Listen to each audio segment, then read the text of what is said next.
अगर आप अभी देखेंगे तो we have erected the tower crane. So basically इस बार मानसून बहुत लंबा चला है। मानसून अभी भी 2 दिन पहले भी बारिश होती रही है, बट उसके बावजूद भी हम जो काम कर सकते थे हमने किया है। हम we have started the casting the foundations also. तो हमारा टारगेट है कि हम बाय दिसंबर 22 इस एक्सपेंशन प्रोजेक्ट को पूरा कर लें, सो दैट हम बेटर फैसिलिटीज़ दे पाएँ अपने पैसेंजर्स के लिए, एरिया हमारे पास बढ़ जाए। तो एफर्ट उस दिशा में हमारा लगा हुआ है। मौसम ने हमारा साथ नहीं दिया तो हमारा उसमें करीब 4-5 महीने हमारे वेस्ट हो गए, क्योंकि इस बार बारिशें भी काफ़ी ज़्यादा हुई हैं।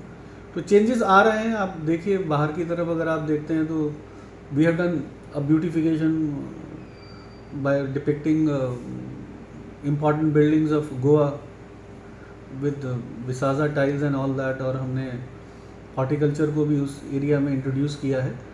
तो चीज़ें चल रही हैं, प्रयास जारी हैं इस एयरपोर्ट को और बेहतर से बेहतर करने के लिए हम लोग लगे हुए हैं। Any internal changes that are going to be taken place for enhancement internal of passenger? Changes में, so as you know we have renovated all the toilets which we have done, and one of the major aspects is that once this expansion takes place there will be a sea change in the entire internal setup of the terminal building.